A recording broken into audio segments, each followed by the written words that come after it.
아세가와의 킷으로 D형을 만들려고 하면 조금 보완 수정해야 되는 부분이 있는데, 전체를 다 수정하려고 하면 워낙 난공사고 그냥 외관상 드러나는 디테일 정도만 살려주는 쪽에서 작업을 하는 걸로 가닥을 잡았는데요. 특히나 연료 탱크의 뒤에 비행 안정기 같은 경우에는 조금 형상 자체가 틀리고 하기 때문에 그런 부분, 또 파일런의 디테일도 떨어지는 부분은 이 타미야 킷의 잉여 부품을 이용해서 보완해서 작업을 하도록 합니다. 근데 이 킷은 저희 동호회 형님께서 제공해 주셨고, 잉여 부품만 잘 떼어내서 제가 잘 사용하는 걸 말씀드려서 나머지 잉여 부품 외에는 또 이렇게 돌려드려서 작업을 하실 거라고 보고요. 일단 필요한 부품들을 잘 잘라내고 깨끗이 정리를 해 두었습니다. 일단 틀린 부분이 워낙 많고 A형 베이스라 디테일 자체가 떨어지는 부분이 있는데, 그 부분들은 이 타미야 킷의 불필요 부품이라든지 아니면 아카데믹 킷의 무장이라든지 또 파일런을 이용해서 수정 보완해서 외관상 그렇게 많이는 고치지 못하지만 그래도 눈에 띄는 부분들을 고쳐서 작업을 해 나가는 쪽으로 가닥을 잡았습니다. 일단은 쪽에 상당히 빨리 만들어 보고 싶기도 하고 해서 작업을 빨리 준비하고 시작을 했는데, 몇몇 부분의 디테일이라든지 부족한 부분은 약간씩 보완하고 작업을 하도록 하겠습니다. 아세가와 킷을 작업을 하고 있는데요, 다른 작업이 아니고 여기서는 잉여 부품을 떼어내는 작업을 하고 있습니다. 잉여 부품들은 이제 사용을 안 할 부품들인데, 오히려 나중에 또 다른 작업을 할 때 충분히 사용할 수 있는 좋은 부품들이 많아서 잘 떼어내 가지고 잘 보관했다가 다음번 작업이 있을 때 사용하면 좋을 것 같고요. 일단은 예전에 많이 작업을 해봤던 킷이라 손이 빨리빨리 움직이는데 그만큼 그때 기억도 다시 되살아나고 있습니다. 특히나 주익을 붙이거나 할 때 틈도 상당히 컸던 걸로 기억하고, 또 이번 작업에서는 주익 끝단에 파일런을 잘라내고 앞나름이나 사이드 와인더에 재진형을 붙일 수 있는 파일런을 붙여줘야 되는 작업도 해야 되기 때문에 그런 부분이 조금 더 많은 걸림돌이고 또 작업에 시간을 많이 투자해야 될 것 같은데, 그래도 일단은 제가 그 기체를 보고 온 이후에 저 기체를 꼭 한번 만들고 싶다는 욕망이 더 강하기 때문에 그런 손의 고통은 감수하고 작업을 계속 진행하지 싶습니다. 일단은 큰 덩어리 위주로 미리미리 다 잘랐고요. 잉여 부품들은 잘 놔뒀다가 아마 아카데미 킷에 잘 맞았던 걸로 기억을 합니다. 그래서 아카데미 킷으로 조금 업그레이드 형식의 녀석을 만들어 볼까도 싶기도 하고 해서 일단은 그걸 잘 잘라서 잘 보관을 해 두도록 하겠습니다. 그리고 이 킷은 좀 시간이 걸리겠지만 그래도 한번 재밌게 작업을 해서 사천에서 느꼈던 감동을 손안에서 느낄 수 있도록 최선을 다해서 작업을 진행해 나가겠습니다. 셰프하고 플레어 디스펜스 부분을 타미야에서 가져온 잉여 부품을 이용해서 작업을 해주고 있습니다. A형 기반이라 동체 아래에 끝단에 쪽에 두 군데가 원래 있는데, 그거는 A형에서 그렇고 나중에 C형이나 D형은 저게 추가가 되어서 앞부분에 두 개 더 이렇게 추가를 해줘야 됩니다. 앞부분이라서 많이 앞쪽은 아니고요. 그래서 기존의 체프하고 플레어 디스펜서가 몰드된 부분은 판에서 타미야의 잉여 부품을 저기에 잘 끼워주고 작업을 했고, 또 추가를 해줘야 되는 부분도 마찬가지로 구멍을 내고 또 타미야 부품을 이식해주는 방법으로 작업을 했습니다. 아무래도 잘 안 보이는 부분인데 저런 작은 디테일을 추가해주는 것도 괜찮을 것 같기도 하고, 타미야의 또 저 부분의 부품이 잉여 부품으로 사용을 할 수 있어서 저렇게 작업을 하고 있습니다. 뭐 패널 라인까지 다 고쳐주고 싶기도 하지만 그건 너무 또 작업도 어렵고 번거롭고 하기 때문에 그냥 전체적인 모양 그것도 포인트 정도에서 계속 작업을 수정하고 하는 작업을 이어나갈 거고요. 설명서에는 저 부분을 잘라내라는 이야기가 딱히 안 나와 있는데 없는 부분이라 저 부분도 잘라내야 됩니다. 그래서 아세가와 킷을 작업하시다 보면 저렇게 조금 뭐 잘라내거나 또 아니면 뭐 교체해야 되거나 하는 부분이 있기 때문에 그런 걸 잘 참고하시고 또 자료 사진도 참고하시고 해서 외형을 최대한 비슷하게 보이도록 작업하시면 될 것 같습니다. 초반 작업이 계속 진행 중에 있습니다. 일단 먼저 몇몇 부분을 접착을 하고 부품 중에 큰 부품들을 떼어내서 가조립을 해보고 있습니다. 여러 번 작업을 했지만 그래도 또 그동안에 금형을 자주 또 찍고 하기 때문에 뭉그러진 부분이 있을 수도 있고 또 전반적으로 한번 살펴봐야 하기 때문에 여러 번 경험이 있고 만들어 본 기지지만 또 작업 초반에 가조립은 꼭 필수라고 생각합니다. 그래서 이렇게 가조립을 먼저 해보고 있는데요. 원래 주익이랑 동체가 붙는 부분이 상당히 단차가 많이 났었던 걸로 기억하고 저 부분에 손이 많이 갔던 걸로 기억하고 있습니다. 아무래도 가조립 상태랑 저기 또 접착을 했을 때 상태는 또 약간 달라지기 때문에 가조립을 해서 틈이 얼마나 벌어지는지 미리미리 확인을 좀 하고 작업을 하시는 게 앞으로 쭉 이어지는 작업에서 상당히 도움이 많이 됩니다. 그리고 캐노피도 일단 피팅을 해봤는데요. 제가 단자형은 하세가와를 많이 작업을 했는데 복자형은 그러고 보니까 처음 작업이라서 저 부분을 맞춰보니까 캐노피가 조금 사이즈가 크더라고요. 그래서 아마 장내에 캐노피를 열어둔 장내가 많은 것 같은데 접착을 하려면 조금 접착하고 오래 잡고 있거나 해서 틈을 맞춰야 될 것 같고 그게 조금 어렵다 싶으면 여는 쪽으로 가닥을 잡고 작업을 진행하지 싶습니다. 가조립에 이어서 조립을 해나가고 있습니다. 예전에 단자형은 만들어 봤는데 복자형은 하세가와 제품으로는 처음이라 나중에 뒷 영상에도 나올 건데 조금 부실한 부분이 좀 발견이 됩니다. 일단 무엇보다도 랜딩 기어 같은 경우에 엊그제 제가 실시간으로도 스트링 할 때 보시면 하중을 못 견디면 주저앉아 버리거나 아니면 이렇게 벌어지기 때문에 그 부분을 미리 간단하게 고정을 좀 하고 다음 작업으로 진행할 수 있게 랜딩 기어를 단단히 먼저 접착을 했고요. 또 날개 끝단의 파일런 같은 경우에는 초창기에 A형, B형을 만들 수 있는 모델에 파일런이 달려있기 때문에 알람이라든지 또 신형 사이드 와인더가 장착될 수 있는 신형 파일런으로 교체를 해줘야 됩니다. 근데 킷에 들어있는 거는 좀 투박하고 상당히 커 보이고 또 아카데미 거는 또 거기 맞춰져 보니까 조금 약간 작아 보이는 느낌이 있는데 그래도 일단은 무장을 전체적으로 아카데미 무장을 달아줄 생각이라 아카데미 파일런으로 교체를 전부 다 하고 있습니다. 일단 날개 끝단에 양쪽 두 개는 아카데미에서 가져온 파일런으로 교체를 했고요. 저는 박스 아트대로 무장을 달고 싶어서 아마 그렇게 계획을 하고 있는데 인형을 넣을지 안 넣을지는 고민을 하고 있습니다. 그런데 워낙 디테일이 좋지 않은 조정석이기 때문에 저 같은 경우에는 시각적으로 가리기 위해서 넣을 것 같고요. 특히나 저 투명 부품 접착하실 때 벌어지는 틈을 잘 당겨서 접착할 수 있도록 주의를 하셔야 됩니다. 다음 작업에서 뵙겠습니다. 파일런의 장착 위치를 조정하는 작업을 하고 있습니다.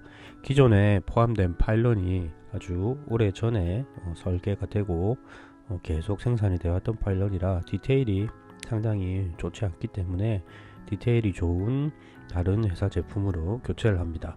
잉여 부품들이 있는 제품들이 좀 있어서 타미야의 파일런과 아카데미의 LAU128 런처를 각각 달아줄 건데요.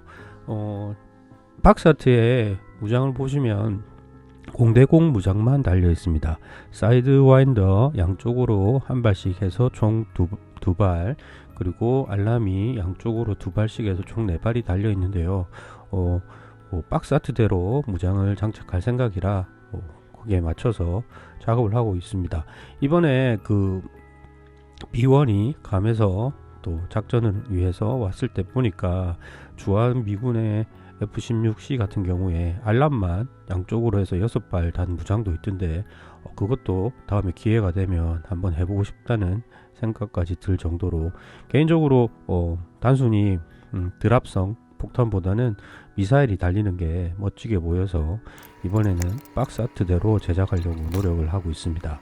근데 문제는 저 LAU128 런처가 정확한 위치가 어디에 붙는지 사진만으로 가능을 해서 작업을 하고 있는 중이라 이 위치에 대한 고민이 자꾸 생기면 또 여기 꼽았다 저기 꼽았다 할 것 같아서 그냥 후작업이 있는데도 불구하고 런처랑 또 파일런들을 다 접착을 해버렸습니다. 그게 아무래도 제가 고민을 좀 덜 것 같아요. 일단은 박스아트의 위치를 보면서 최대한 위치를 잡아서 작업을 하긴 했는데 정확한 위치를 확인할 방법이 다른 분들 장례를 보고 좀 참고를 하려고 했더니 저거를 안 달고 좀 잘못된 방식으로 알람을 단 장례가 많아서 고민이 조금 많아서 그냥 미리 다 붙였습니다. 무장은 지금 보시는 박스 상태대로 붙일 거고요. 다음 편은 아마 이 라이트닝 스파이크를 작업하는 영상이 되겠습니다.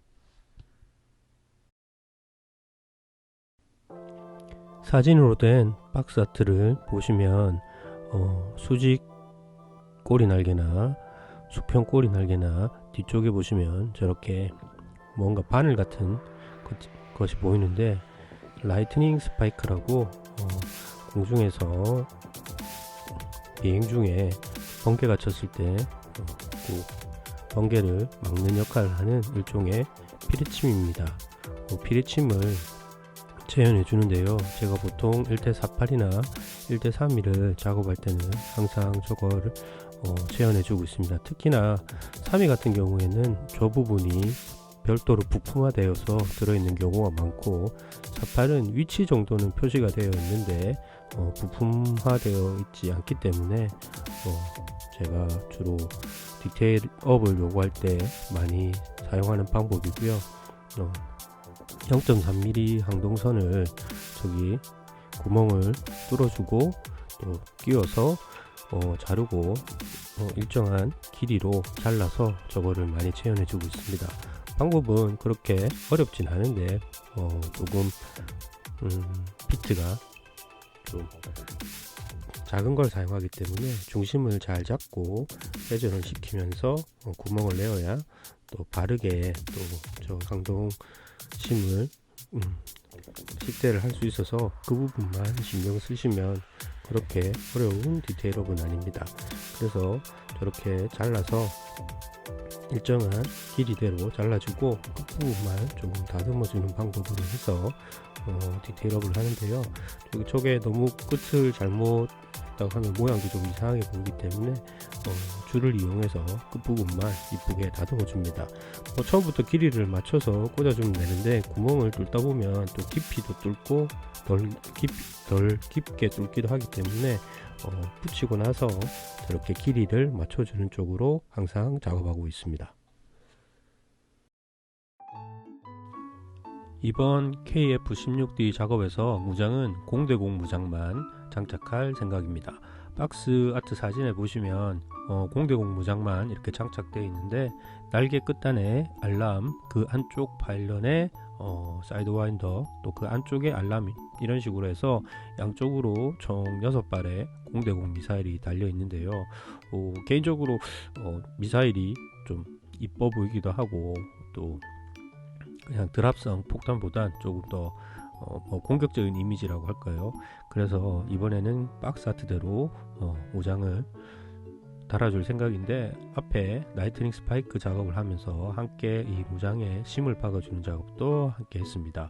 일단 뭐 그닥 어려운 건 아닌데, 심 박아주실 때 간격을 잘 유지하고 또 가는 핀 바이스를 사용하기 때문에 또 정확한 위치를 잘 잡아서 식재를 할 수 있도록 핀 바이스로 구멍을 잘 내어주시면 무리 없이 작업이 가능합니다. 그래서 저기 사이드 와인더와 알람을 달 수 있는 LAU128 런처를 미리 부착한 위치에 잘 맞춰서 구멍을 내어주고 모장을 달 수 있도록 항동심을 삽입해 주었습니다. 일단 이렇게 구멍을 내고 제 위치에 한 번씩 넣어 봤는데요. 약간의 차이는 있지만 무리 없이 다 잘 끼워져서 저렇게 접착을 안 해도 충분히 지탱을 할 수 있도록 항동심 작업이 잘 되었습니다. 그래서 이 상태에서 박스 아트의 사진이랑 한번 비교를 해봤습니다. 별 무리 없이 계속 작업해도 될 것 같습니다. 코로나 감염에서 회복을 하고 일상으로 복귀를 해서 원래 하고 있던 작업들을 다시 재개를 했습니다. 근데 제가 분명히 머릿속에 작업 계획을 가지고 있었는데 이게 다 어그러지는 바람에 순서를 이렇게 해야지 했던 게 하나도 기억이 안 나서 또 다시 계획을 짜느라고 조금 머리가 복잡했습니다. 일단은 콕핏부터 또 순서대로 작업을 해야 되는 것부터 이제 작업을 이어서 나갈 거고요. 앞에 제가 미치를 블랙을 했기 때문에 또 그 다음 색으로 올라가는 회색 계열의 색을 칠하기에 앞서서 마스킹을 하고 있습니다. 특히 버스터브에 여러 단추들을 또 표현하기 위해서 또 그 부분도 패널마다 또 다른 색이기 때문에 마스킹을 해서 준비를 하고 있습니다.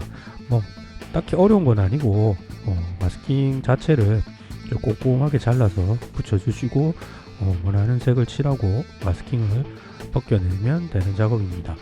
데칼로 표현되어 있는 경우도 많은데 이번에는 저기 데칼이 안 들어있더라고요. 그래서 나중에 뭐 세필로 단추류도 버튼류도 이렇게 칠을 해줘야 될 것 같고 해서 일단은 마스킹을 먼저 하고 있습니다.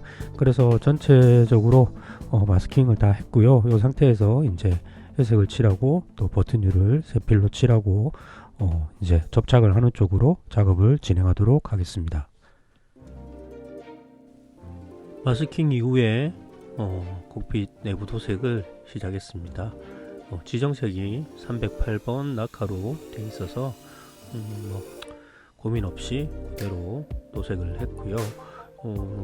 이 상태에서 이제 마스킹을 벗기고 또 버튼류들을 칠을 하고 하는 쪽으로 가닥을 잡았습니다. 일단은 마스킹을 벗기고 디테일하게 칠한다기보다 느낌을 살리는 쪽으로 단추라든지 이런 부분도 표현을 하고 또 워싱도 간단하게 넣어서 약간의 디테일을 부분 볼륨감을 조금 높여주는 쪽으로 작업을 진행을 했고요. 워낙 좀 횡한 조정석이기 때문에 킷에 포함된 인형을 넣을 생각입니다. 그래서 인형까지 넣어버리면 거의 안 보이는 부분이 더 많기 때문에 그냥 느낌을 살린다는 쪽에서 마무리를 지을 생각이라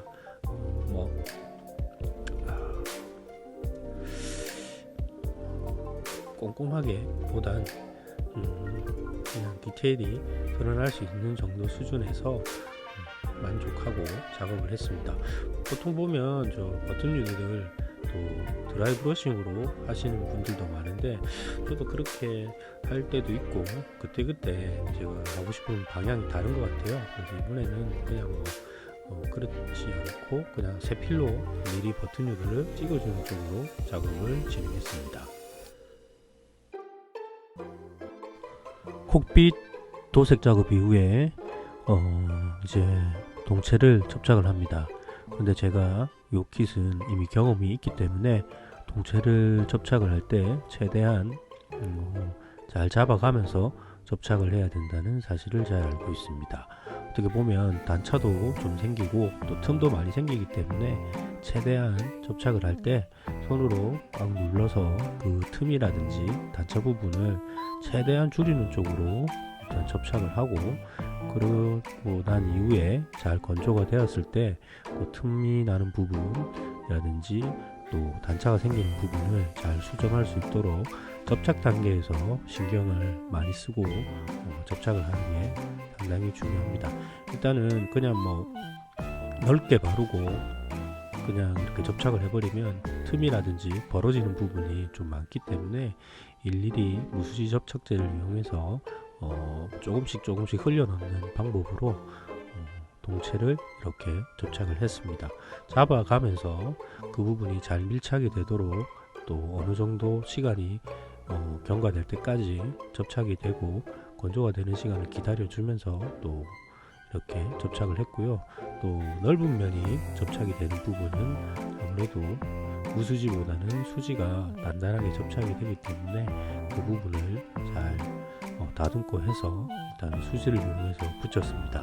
근데 이제 붙여보면 또 틈이 발생하고 또 빈 공간이 발생하기 때문에 그 공간은 또 메워줘야 되는 일이 있기 마련이라 이 부분을 상당히 신경을 쓰면서 접착을 하고 그 접착을 한 게 잘 정착이 되도록 잘 건조를 시켰습니다. 접합면에 단차나 틈을 메우는 작업을 하고 있습니다. 일단 패널 라인이 필요하거나 틈이 충분히 또 플라판으로 막아지는 부분은 플라판을 이용해서 그 틈을 메워주는데요. 일단은 플라판을 사용하는 쪽은 한쪽은 패널 라인을 사용을 할 생각이라 접착을 할 때 한쪽 면으로만 접착제를 흘려 넣어서 접착을 하고 나머지 부분은 잘 다듬어서 그 부분이 패널 라인이 되도록 플라판을 붙여주고 잘 잘라주면 되겠습니다. 그래서 패널 라인이 필요한 부분들에는 일단 플라판을 이용해서 작업을 진행을 했고요. 그 부분이 몇 군데 있어서 저렇게 플라판을 이용해서 작업을 했습니다. 생각보다 많은 부분이 틈이 발생하기 때문에 잘 유의를 해서 접착제를 바르면서 작업을 하고 플라판을 끼워주는 방법으로 저 틈들을 다 메워줬고요. 또 틈 중에는 또 저렇게 간격이 다르고 또 패널 라인으로 사용하지 않을 부분이 있는데 저 부분은 요즘은 제가 예전 같으면 그냥 타미야 퍼티를 바르고 사포로 가는 쪽으로 작업을 많이 했는데 요즘은 아크릴 튜브식 아크릴 퍼티를 이용해서 발라주고 저렇게 발랐다가 한 조금 약간 건조를 시키고 난 이후에 물도 상관이 없고 알코올도 상관이 없는데 가급적이면 물보다는 알코올이 저는 사용하기가 편해서 알코올로 이렇게 닦아내면 저 부분이 잘 메워집니다. 그런 식으로 저런 틈들은 또 아크릴 퍼티를 이용해서 작업을 진행했습니다. 하세가와 킷의 에어 인테이크 부분인데 이 부분은 솔직히 왜 이렇게 설계를 했는지 조금은 유효한 생각이 듭니다. 일단 이 부분에 손이 좀 많이 가고요. 아무래도 나중에 그 엔진이 형태가 달라서 에어 인테이크가 조금 큰 일명 빅마우스라고 불리는 에어 인테이크가 큰 형태의 GE 엔진이 달린 기체를 재현하려고 하면 저 부분에 또 모양이 틀리기 때문에 그런 것도 염두에 두고 한 설계가 아닐까 생각을 하는데 조금은 유효한 부분이 많아서 저 부분이 손이 많이 가고요. 나머지 부분들은 이제 퍼티를 바르기 전에 패널 라인을 미리 조금씩 깊게 더 파주고 있습니다. 특히 연료 탱크라든지 아니면 동체 기수 부분에 몇몇 부분에 이렇게 더 파줘야 될 부분이 있어서 그 부분을 파주고 마찬가지로 퍼티를 낙하신문에 개어서 여러 번 나누어서 발라주고 있습니다. 아무래도 이 에어 인테이크 부분이 손이 많이 갈 것 같아 가지고 저 부분은 접착을 미리 하지는 않고 분리된 상태에서 다 사포 작업까지 마무리를 하고 난 이후에 접착이 되도록 작업을 진행하고 있습니다. 나머지 부분은 앞에서 계속 버티 바를 때 말씀드린 것처럼 수축이 발생하기 때문에 여러 번 나눠서 바르고 잘 건조시킨 이후에 다음 작업으로 진행을 하도록 하겠습니다.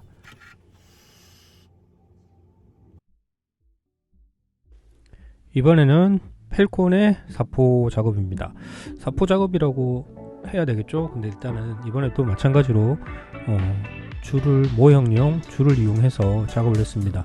모형용 줄의 보통 일반적인 베이직 파일이라고 불러야 될까요? 그 정도는 일반 사포로 하면 350에서 400 사이 정도로 보시면 되고, 다이아몬드 줄이라고 하죠. 좀 더 고운 줄은 600에서 800 사이 정도라고 저는 개인적으로 생각을 하고 있습니다. 그래서 아무래도 손사포로 하는 것보다 갈림은 확실히 더 잘 갈리는데, 그 대신 표면에 스크래치를 워낙 많이 남기기 때문에 또 여러 번 작업을 해야 된다는 불편함도 있는데, 좀 시간이 촉박하거나 좀 아니면 소재 자체가 플라스틱 소재가 회사마다 좀 딱딱한 부분도 있고 부드러운 부분도 있고 잘 갈리고 하는 회사도 있고 그렇지 않은 회사도 있기 때문에 그 상태를 감안해서 조금 더 피로감을 좀 줄여가면서 빨리빨리 작업을 할 때는 아무래도 좀 잘 갈리는 쪽을 선택하게 되고요.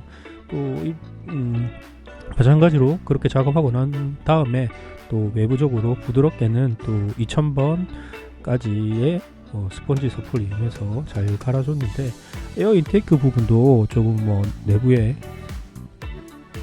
줄 작업을 해야 되는 부분이 있어서 거친 줄부터 시작해서 고운 줄로 작업하고, 최종적으로는 저렇게 핀셋에 스펀지 사포를 끼워서 작업을 했습니다.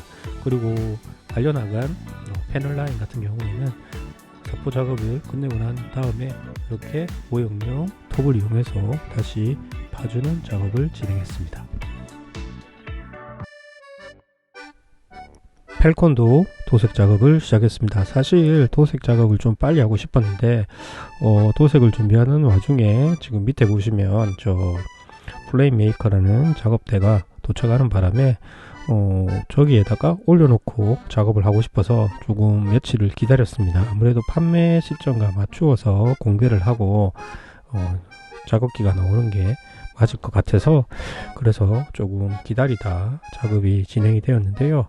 아무래도 확실히 기존의 작업대하고는 다른 형식의 작업대라 제가 현재 사용하고 있는 입장에서는 상당히 좀 장점이 많은 작업대입니다. 이번에도 서페이스는 생략을 하고 작업을 시작을 했는데요. 사실 지금 보시는 검정색은 GSI의 블랙 서페이스에다가 또 GSI의 유광 블랙을 믹스해서 뿌려주고 있습니다. 그래서 전체를 뿌리진 않지만 어느 정도 서페이스 효과도 있다고 보시면 좋을 것 같고요. 일단 패널이랑 또 이렇게 엣지 부분 위주로 저렇게 먼저 좀 작업을 했습니다. 이 전대의 사진을 보면 아마 미군과 함께 주둔하고 있어서 그런지 상당히 훈련을 많이 하고 하는 상태를 보여주고 있기 때문에 웨더링 포인트가 상당히 많습니다.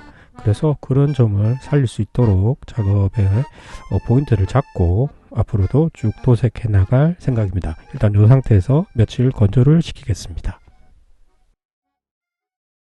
캐노피 투명 부품에 마스킹을 합니다. 원래는 파팅 라인을 제거하고 빨리 작업을 했었어야 되는데 제가 자꾸 이걸 빼먹고 있더라고요. 근데 제 경험상 뒤에 따로 해도 되는데 그러면 색감이 약간 달라지게 칠해지는 경향이 있어서 가급적 기체 도색을 할 때 함께 도색을 하는 게 좋을 것 같아서 까먹지 않고 작업을 하려고 마스킹부터 진행을 하고 다음 작업으로 넘어갈 생각입니다. 예전에는 제가 잘 마스킹 테이프를 전체적으로 붙이고 그리고 아트나이프나 커터칼, 칼날이 뾰족한 부분을 잘 활용을 해서 한 번에 다른 걸 선호해서 했는데, 그렇게 되면 투명 부품에 스크래치라든지 아니면 잘못해서 이렇게 삐져나가는 부분, 칼날에 칼금이 그어지는 경우가 생겨서 최근에는 그 방법은 웬만하면 잘 안 쓰고요. 가장 좋은 방법은 이제 애프터마켓 업체에서 커팅을 해서 파는 마스킹 테이프를 쓰거나, 아니면 요즘 또 제조사에서도 많이 넣어서 발매를 하기 때문에 그런 경우는 저 마스킹이 참 부담이 없이 편안하게 할 수 있는데, 그렇지 않은 경우는 대부분은 조각조각 잘라서 이어 붙이는 방법으로 많이 진행을 합니다. 아니면 저렇게 모양이 일정하게 미리 커팅이 되어 있는 걸 이용해서 곡면이라든지 그런 부분은 잘 활용을 해서 작업을 하고 있습니다. 팔코는 양쪽을 다 마스킹을 했고요. 네, 스카이호크는 바깥쪽만 했습니다. 바이퍼의 도색 작업 전에 몇몇 부분을 마스킹을 합니다. 앞서서 스카이호크를 작업할 때 항공 백색을 칠할 때 몇몇 부분을 같이 칠해준 부분이 있어서 그 부분은 마스킹으로 가려주고 이제 기본색을 올릴 준비를 하는데요. 마스킹을 해야 될 부분이 좀 덜어 있습니다. 일단은 랜딩기어 쪽도 마스킹을 해줘야 되고요. 특히나 저 에어 인테이크 한쪽 부분도 마스킹을 하고 작업을 해야 되는데, 그 도색 가이드에는 색이 한색으로 지정되어 있지만은 실제 사진이나 아니면 또 공군을 전역하신 분들의 장례를 보면 저 인테이크 쪽에 색이 약간 다른 부분이 있습니다. 그래서 그 부분도 감안을 해서 마스킹을 잘라서 마스킹 테이프를 잘라서 잘 마스킹을 해주고 이제 기본색을 올릴 준비를 하고 있습니다. 앞에 스카이호크와는 다르게 또 조금 어두운 색으로 위치를 했는데요. 아무래도 조금 회색 계열의 색이 올라가기 때문에 같은 좀 밝은 쪽 색이랑 어두운 쪽 회색이랑은 약간 또 밑질이 다른 게 좋을 것 같아서 검은색으로 진행을 하고 있습니다. 이제 막아줘야 될 부분들은 다 마스킹으로 막아주고 이제 기본색을 올릴 준비가 끝났습니다. 이 상태에서 이제 도색을 시작하게 됩니다.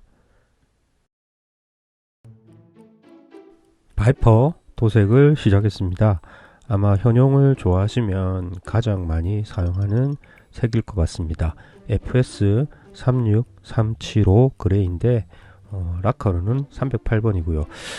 제가 최근에 도료를 쓰는 걸 봤을 때 이 도료를 매번 주문할 때마다 3병, 4병씩 주문해서 많이 사용하고 있는 것 같습니다. 웬만한 현용 무장에는 거의 이 색이 사용되고, 특히 우리 군도 많이 사용하고 미군도 많이 사용하는 색상이라 이 색을 참 많이 사용을 하는 것 같고요. 이번에도 역시나 또 이 구제라카 308번으로 도색을 하게 됐습니다. 일단은 또 나머지 위장 같은 경우에 지금 칠하는 색보단 조금 더 어두운 색이기 때문에 밝은 색을 먼저 도색을 하고 어두운 색을 작업할 생각입니다. 지형을 쓸까도 생각을 하고 있는데 아무래도 지형보다는 그냥 프리핸드로 작업을 할 것 같고요.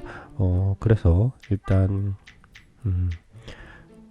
나머지 그 307번이 들어갈 쪽 빼고는 나머지는 이렇게 308번을 에어브러쉬로 채우는 도색을 하고 있습니다. 일단 이 상태에서 나중에 기본 도색을 다 올리고 나서 웨더링을 조금 많이 넣을 생각인데 어떻게 잘 나올지는 모르겠는데요. 계속 진행을 해 보겠습니다. 이 상태에서 조금 건조시킨 이후에 307번 도색하는 작업에서 뵙겠습니다.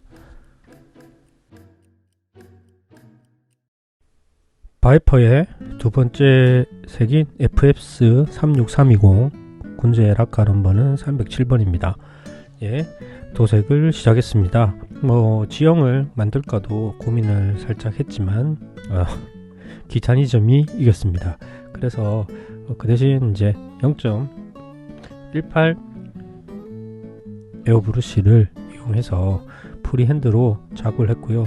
확실히 군주에서 발매하는 에어 브러쉬 중에 가장 그 비싼 라인의 에어 브러쉬라 그런지 그립감도 좋고 확실히 그 노즐 사이즈 덕택에 프리핸드지만 또 이렇게 경계선이 표현이 잘 되는 것 같아서 확실히 위장 무늬를 그릴 때는 요거를 쓰는 쪽으로 생각을 해서 앞으로도 쭉 작업을 할까 생각을 합니다. 동호회 형님이 선물을 해주셔서 제가 감사하게도 요 에어 브러쉬를 사용해 보고 있는데요.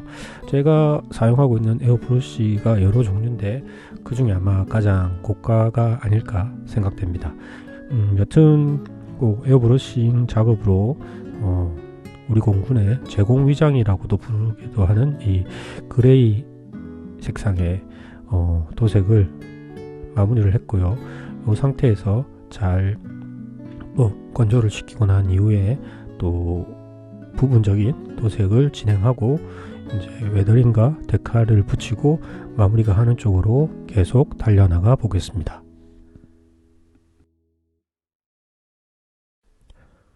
또 마스킹을 합니다. 이번에 하는 마스킹은 전체적인 기본 도색이 끝이 난 이후에 하는 마스킹인데요. 일단은 저기 에어 인테이크 부분의 앞쪽에 색상이 도색 가이드는 한 가지 색으로 지정되어 있는데 실기를 사진이라든지 다른 부분 장례를 봐도 우리 공군의 저 에어 인테이크 부분의 색상이 다릅니다. 그리고 엔진 노즐이 있는 부분에도 또 마스킹을 하고 작업을 진행하는데요. 콩면 부분은 운영자를 이용해서 곡선으로 마스킹 테이프를 커팅해서 잘 잘라서 붙였습니다. 그리고 노즐 콘도 색상이 다르기 때문에 마스킹을 하고 다른 색상으로 칠을 해주고 있습니다. 마스킹을 다 벗기고 난 이후에 이제 거의 기본 도색이 마무리 단계에 진입을 했는데요. 일단은 마스킹을 벗길 때 항상 조금 약간 따뜻한 환경에서 벗기는 게 좋고요. 저도 이번에 벗기다가 조금 실수를 해서 또 일부분은 또 세필을 이용해서 또 도장을 보완해 줬습니다. 그리고 엔진 노즐도 마찬가지로 마스킹을 해가면서 전체적인 색을 칠했는데요. 일부분은 변색 효과도 타미야 웨더링 마스터를 이용해서 조거하면서 작업을 진행했습니다. 거의 이제 도색 관련된 작업은 이제 끝이 난 것 같습니다. 다음 작업에서 뵙겠습니다. 또 이어지는 마스킹인데요. 이번에는 도색하고 관련된 마스킹이 아니고 이 마스킹으로 도색을 안 하는 걸 한다고 할까요? 제가 예전부터 여기 이 캐노피 보면 실링 라인이라고 캐노피의 이 투명 부품이랑 이제 동체가 실질적으로는 뭐 그 유리나 글라스 파이버가 붙는 쪽이겠죠. 그 부분에 보면 실링이 많이 되어 있는데요. 그거를 F16 같은 경우에는 검정색으로 이렇게 실링이 되어 있어서 그 부분을 가이드에서는 도색을 하라는 식으로 되어 있는데 조금 도색하기가 까다로운 부분이라 저는 쭉 이 방법을 쓰고 있는데요. 하세가와에서 나오는 0.2mm 마스킹 테이프를 그 라인에 맞춰서 붙여주는 방법으로 작업을 항상 하고 있습니다.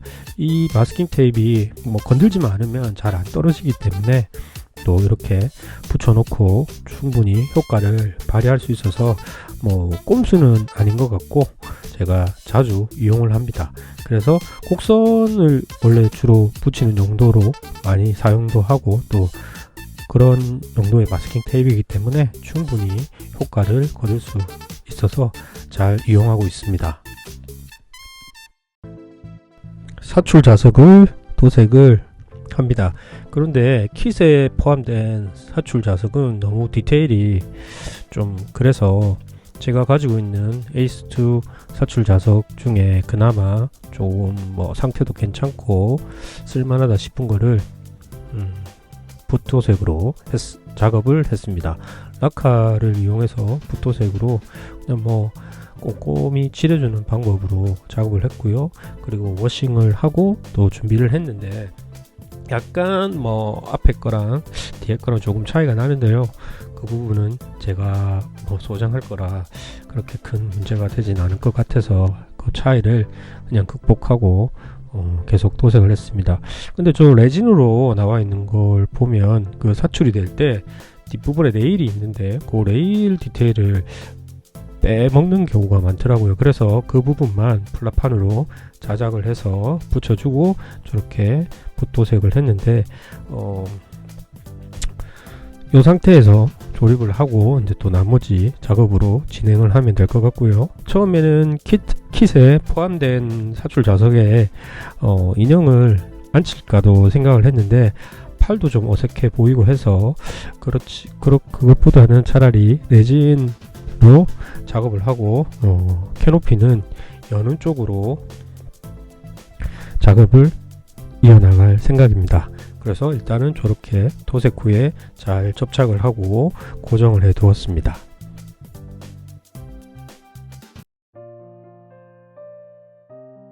이제 워싱을 진행하기에 앞서서 일단 표면을 조금 만져보니까 거칠게 도료가 묻은 부분이 있어서 면봉을 이용해서 그런 부분들을 조금 이렇게 닦아내면서 표면 정리를 하고 워싱을 시작을 합니다. 보통 뭐 이 에어브러쉬로 도색을 해보시면 도색면에 또 이 도료가 도포가 되지만 또 옆부분에 튀거나 또 거칠게 이렇게 발리는 부분들이 있어서 그 부분들은 정리를 해주시는 게 나중에 데칼을 붙이거나 또 코팅 작업을 하거나 뭐 코팅 작업을 하고 난 이후에 데칼을 붙이거나 하는데 밀착이 잘 되도록 도움을 주기 때문에 그 작업을 한번 하시고 또 작업을 하시면 좋을 것 같습니다. 꼭 표면을 손으로 한번 만져보시면 도색 이후에 거친 부분이 있기 마련이거든요. 그 거친 부분을 조금 평탄화를 해주신다고 보시면 될 것 같고요. 그렇게 하고 난 이후에 타미야의 패널라인 액센트 컬러 블랙을 이용해서 워싱을 진행했습니다. 이번 이 바이퍼의 제작에서 웨더링은 상당히 더티하게 작업을 진행할 거라 그렇게 뭐 닦는데 신경을 쓰기보다는 어떻게 하면 나중에 자연스럽게 때가 묻어 있는 표현이 가능할지를 고민을 하면서 워싱 작업을 진행을 했는데요. 일단은 상면부터 먼저 이렇게 워싱 작업을 진행하고 또 나머지 부품이라든지 또 하면도 워싱을 진행하도록 하겠습니다.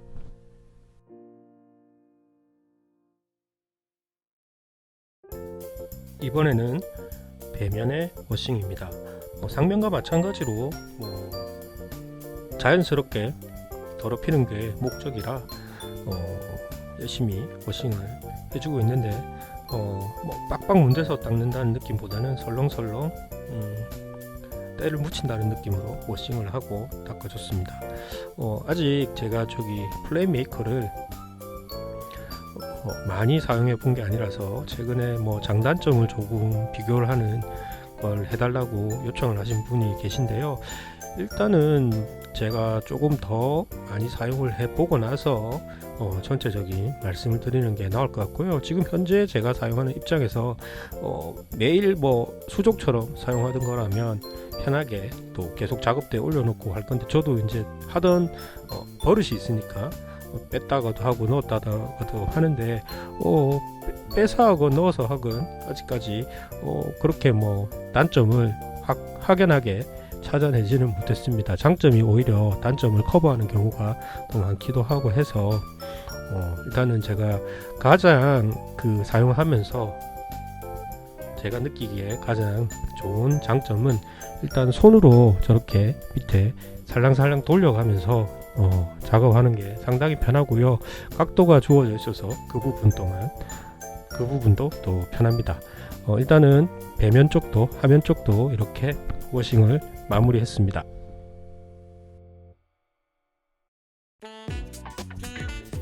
이제는 자잘한 부품들, 연료 탱크라든지 뭐 랜딩 기어 커버라든지 이런 쪽의 버싱입니다. 이번에 제작을 하면서 나중에 이제 웨더링을 할 때 아무래도 비슷하게 더러움을 표현하고 해야 될 것 같아서 따로따로 이렇게 하는 것보다 한꺼번에 같이 또 부착을 한 상태에서 몇몇 부품은 또 웨더링을 해야 될 것 같아서 미리 자잘한 부품들도 버싱을 함께 진행을 했습니다. 아무래도 같은 색의 패널 라이너 액센트 컬러를 사용해야 또 비슷하게 또 톤도 맞게 또 웨더링을 진행할 수 있을 것 같아서 함께 빨리빨리 진행을 했고요. 또 이 상태에서 이제 어느 정도 건조가 되면 데칼을 붙이고 데칼의 수분을 잘 또 건조시키고 표면에 코팅을 한번 하고 난 이후에 웨더링을 진행을 하면 될 것 같습니다.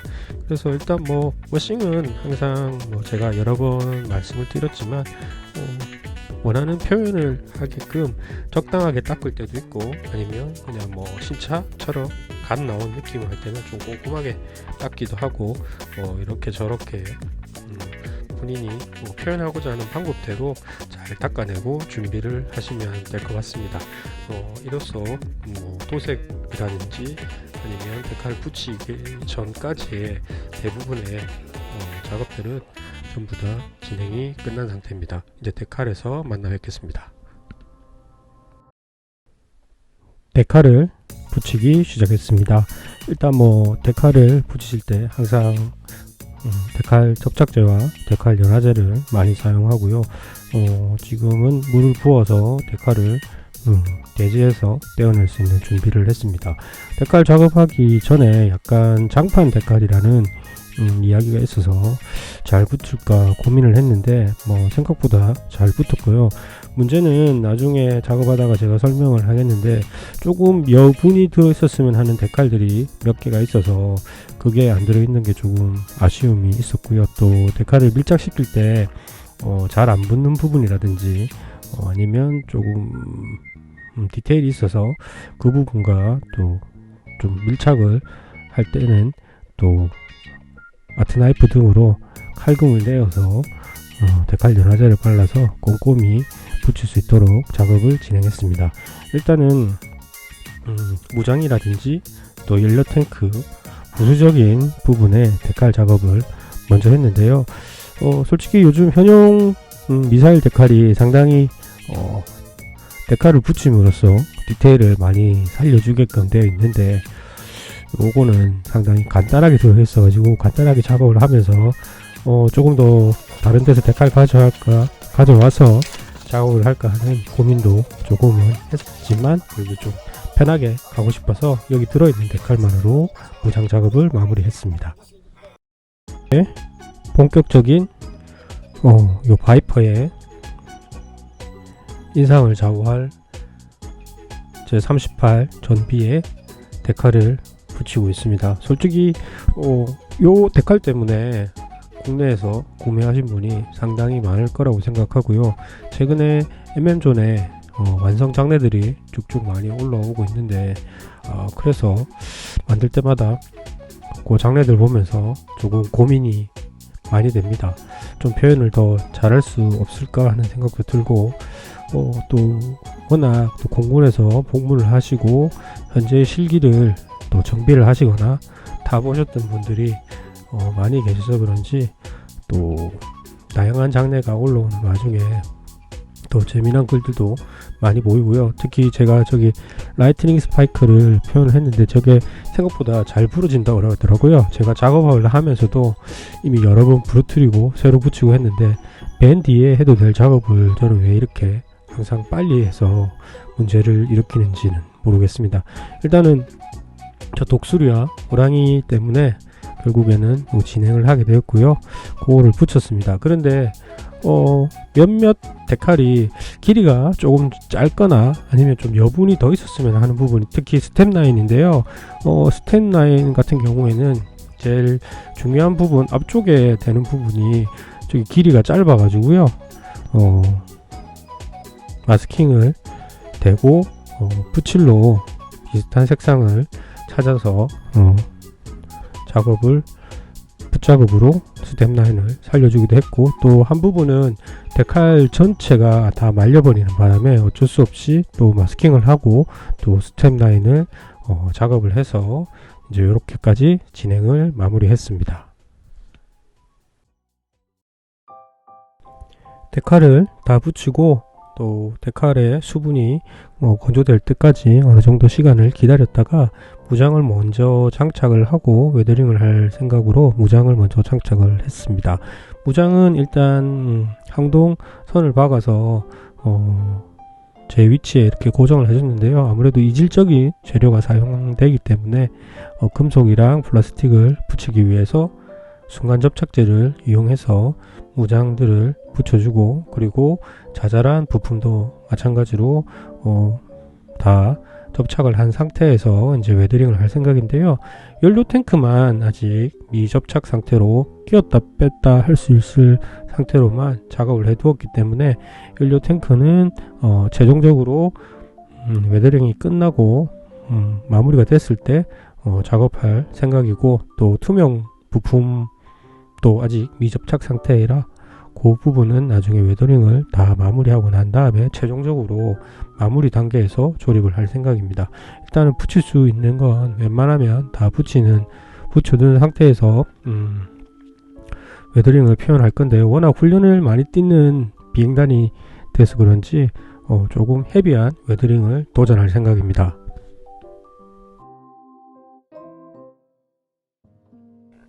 이제 거의 웨더링 작업만 남겨뒀는데요. 이번 바이퍼의 웨더링의 목표는 박스의 사진처럼 저렇게 꼬질꼬질 때가 많이 묻은 느낌입니다. 최근에 또 대한민국 공군 블로그라든지 SNS에 올라온 영상이나 사진을 보면 한참 훈련 중일 때 기체 상태를 보면 꼬질꼬질 때도 많이 묻어 있고 열심히 잘 훈련을 하고 계신다는 느낌을 물씬받는 기체들이 많이 보이기 때문에 열심히 훈련하고 있다는 느낌? 그런 식의 느낌으로 작업을 하기 위해서 참고하는 사진도 많이 보고 거기에 따라서 웨더링을 했습니다. 처음에 제가 웨더링 재료를 보여드렸는데요. 저는 파스텔과 그 다음에 웨더링용 색연필, 그리고 이제 면봉, 그리고 마이크로 면봉, 평붓, 요걸 많이 사용을 해서 작업을 많이 하는 편입니다. 보통 오일도 많이 사용하고, 그러니까 오일 페인트도 많이 사용하고 하는데, 저는 최근에는 오일 페인트는 거의 사용을 안 하고요. 제가 늘 편하게 쓰던 것들 위주로 많이 작업을 하는 편인데, 또 조만간에 또 새로운 웨더링 재료를 제가 구매한 게 있어서 그걸 사용해서 작업하는 모습도 한번 영상으로 담아서 보여드릴 수 있도록 하겠습니다. 일단은 제가 처음에 말씀드린 것처럼 많이 꼬질꼬질한 때가 끼어서 아니면 열심히 훈련을 해서 저 묻어있는 그름이라든지 먼지, 또 많은 이물질, 오물들을 닦을 시간이 없을 정도로 열심히 훈련하고 있는 모습을 재현하고 싶은 생각이 워낙 컸기 때문에 그런 컨셉으로 방향성을 잡고 작업을 했습니다. 움직이는 부분에 또 내부적으로 오일도 바르고 또 윤활유도 바르고 하기 때문에 그런 부분이 또 중력에 의해서 밖으로 삐져나와서 흐르기도 하고, 또 때가 상당히 많이 타는 부분들도 있더라고요. 그런 부분을 위주로 해서 웨더링을 전체적으로 진행을 했고요. 배면은 더욱더 더럽게 작업을 했습니다. 마지막 단계인 마감재를 뿌리는 과정에서 제가 좀 실수를 했습니다. 미리 신너를 믹스해서 그 마감재의 농도를 맞춰 놓은 거를 깜빡을 하고 거기다가 신너를 더 넣어 버리는 바람에 마감재를 뿌렸는데 빨리 이게 마르지 않고 표면이 조금 녹아내렸습니다. 근데 다행히 녹아내린 게 꼭 때가 낀 형태로 많이 녹아내려 가지고 오히려 또 웨더링을 하는 효과를 발휘를 했는데요. 의도한 바는 전혀 아니고요. 저는 이게 버려야 되는 거 아닌가 하는 생각까지 들었는데, 지금 영상에 보시면 거뭇거뭇 보이는 부분이 겉에 색이 녹아내려서 내부에 밑으로 칠했던 검정색이 이렇게 옅게 드러나는 부분입니다. 왜 그런 실수를 했는지는 뭐 제 책임이니까, 그래도 나름 계속 더 안 뿌리고 중간에 멈춰서 녹는 게 어느 정도는 더 진행이 안 돼서 그런 효과가, 의도한 효과는 아니지만 꼬질꼬질 때가 낀 것 같은 효과가 드러나가지고 다행이긴 한데 그런 일이 없었으면 하고요. 왜 또 영상에 저렇게 빙글빙글 돌려놓는 걸 넣는지는 모르겠습니다. 일단은 박스 사진에 보시면 앞남 양쪽으로 해서 4발, 사이드와인드 1발이 장착되어 있는 모습으로 똑같이 무장은 달았고요. 또 보시면 센터 연료 탱크는 빠져 있는데 좀 저 부분도 채우고 싶어서 센터 연료 탱크도 달았고요. 또 요즘은 희한하게 완성을 하면 꼭 옥상에 올라가서 사진을 자연광에 한 번씩 찍는데, 오늘도 마찬가지로 한번 찍어봤습니다. 그래서 이렇게 완성을 했고요. 또 다음 작업에서 뵙겠습니다. 지금까지 봐주셔서 대단히 감사합니다.